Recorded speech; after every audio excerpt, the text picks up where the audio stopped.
4-inch mezuzahs you can also find on eBay, Amazon, a lot of Judaica stores. A 4-inch mezuzah also, you can find better written a 4-inch mezuzah, but very often they're still being written quicker, and you'll find problems in the mezuzahs such as this one, which I'm going to show you right now. You can see that word is supposed to say Mezuzahs, and the vav is very short, and it's a problematic letter. It's too short. The difference between a long vav and a short vav is whether it's a yud or whether it's a vav. So we know that there's no such thing as a 99% kosher mezuzah. If even 1% of the mezuzah is a problem, even one letter, it makes the entire mezuzah not kosher. Now, again, why do you have to buy mezuzahs from somebody who's an honest person? Well, you see it right here. This, to make this letter longer and make it into the proper length of a vav, is something which anybody can do with a little bit of ink, and nobody would ever be able to detect afterwards that such a correction was made, and this scroll could be on somebody's door for a lifetime, and unfortunately they would never have fulfilled the mitzvah of the mezuzah. So very important to know where you're buying the mezuzahs, and not just because you want to know and trust the sofer, but you also want to make sure that the person who is selling the mezuzahs is selling you a good mezuzah.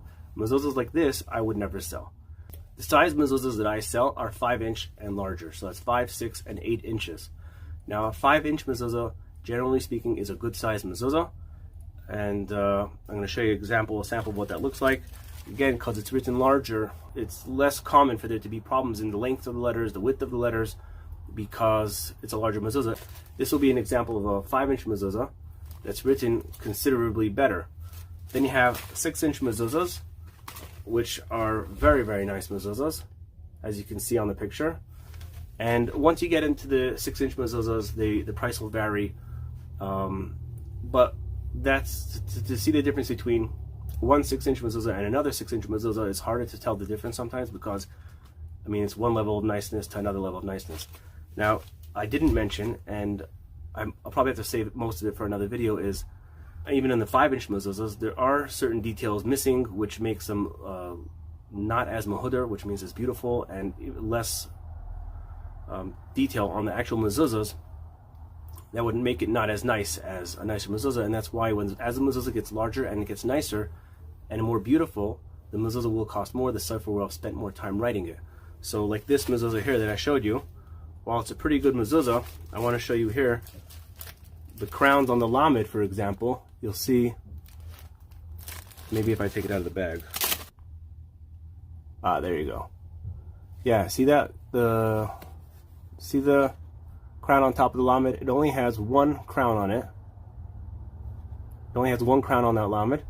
And if you look at this mezuzah here, this beautiful one here, let me take it out of the bag.